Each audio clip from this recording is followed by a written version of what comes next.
पुराना बारह लगा नौगामा तो जींद के पास है। नौगामा तो जींद के बिल्कुल लगता होगा ना। नौगामा के सारे भाई जी प्रधान जी क्या कहेंगे, दूसरा दिन हो गया आज किसान वर्दी को बैठते हुए। देखो, ये जो नीति सरकार ने बनाई ये गलत है। इसका सभी किसान विरोध कर रहे हैं। इससे आपस में परिवार में फूट डलेगी।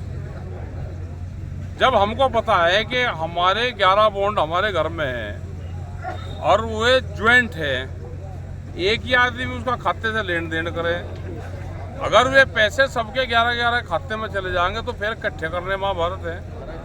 कोई लड़की के नाम जमीन होगी, किसी बड़े बुजुर्ग के नाम जमीन होगी, सब यहाँ ऊँट लगाने कैसे आएंगे? जमीन है बाबा के नाम और खेती पोता करता है। जमीन 80 साल का 90 साल का बुजुर्ग है और ट्रैक्टर लेकर ट्रॉली लेकर आएगा 27, 28, 30 साल का।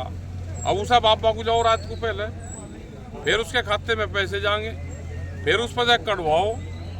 तो ये जो सारी दिक्कतें हैं ये होगी। जैसे पहले चल रहा हमारा परिवार कैसे चलता है वो हमारी मर्जी से चले। और खरीद हो वो दे रखा के मेरी फसल और मेरा बोरा जो पोर्टल है, भाई हमारे पास में कितनी फसल है और सरकार उसकी मॉनिटरिंग कर ले। हम अगर ज़्यादा कहीं से जाके बेच रहे हैं उसकी निगरानी कर ले।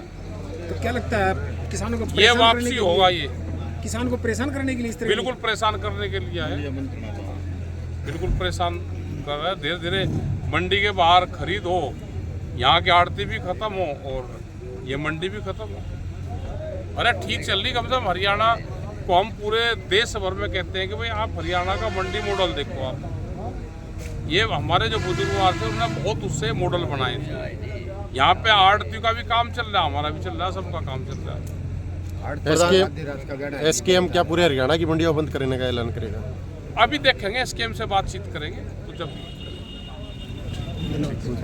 क्योंकि एसकेएम के 40 देता है बड़े, और जो हरियाणा एसकेएम है वो आपस में बातचीत करेगा।